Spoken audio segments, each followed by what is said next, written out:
Ես նույնպես Պրոշյանի գործարանի աշխատակից եմ Արմավիրի մարզի մասնաճյուղում եւ իմ պահանջը նույնն է, որովհետեւ մեր ապրելակերպը պայմանավորված է տվյալ վարչատվությունից։ Եթե արգելում են, որ արտադրանքը արտերկիր տեղափոխվի, մենք ինչպես ենք ապրելու։ Անհապաղ պետք է այդ հարցը լուծվի, կառավարությունը պետք է լուծվի, որտեւ ապրել է պետք։ Դա սարսափելի բան է գյուղացու համար, երբ նա նստում է անգործ, իսկ պարապ նստելը դա տանում է դեպի մահ։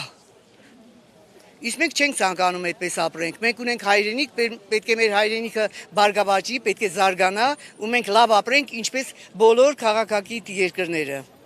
Մենք պահանջում ենք, որ անհապաղ բացվի այդ ճանապարհը։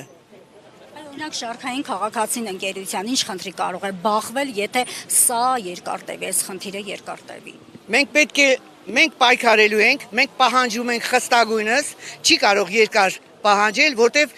այդ ամսվա աշխատավարձը պայմանավորված է մեր գոյությամբ, մեր գոյատևելու համար։ Դրա համար անհապաղ պետք է բացվի այդ ճանապարհը։ Չի կարող Վրաստանի կառավարությունը այդքան ապերախտ գտնվել։ Մի քիչ կոպիտ եմ ասում, բայց վիրավորված ենք բոլորս եւ պահանջում ենք բոլորս։ Անհապաղ պետք է բացեն ճանապարհը։ Եթե չբացեն ճանապարհը, այնուամենայնիվ, էլ ինչ քայլերի եք պատրաստ դիմել։ Մենք չենք դադարի բողոքել։ Կդիմենք այնպիսի քայլերի, որ նրանք ստիպված կլինեն։ Ու հիմա թող դեսպանը դուրս գա ու բոլորին պատասխանի։ Այս բոլոր ժողովուրդը դրա համար է դուրս եկել։ Մենք ապրել ենք ուզում, մենք ուզում ենք լավ ապրենք եւ մեր աշխատանքը հասնի արտերկիր, որովհետեւ մենք հայրենակիցներ ունենք աշխարհի բոլոր ծայրերում։ Ես ինքս հաճախ նրանց հետ շփվում եմ, անգամ գովազդում եմ, ես ուրախությամբ մեկնաբանում եմ, որ մենք շատ համեղ տեխնոլոգիայով արտադրանք ենք տալիս, նրանք օգտվում են այդ բոլոր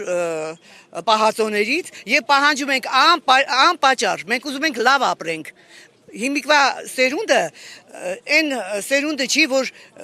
ամաչի խոսել, չկարողանա խոսել, բոլորը գրագետ են, հասկանում են։ Եվ պիտի մենք մեր երկիրը տանենք դեպի բարձունք, ոչ թե ամաչենք, քաշվենք, ամաչել չկա, մենք պայքարելու ենք մինչև վերջ։ Թող բաց անեն Լարսի ճանապարհը։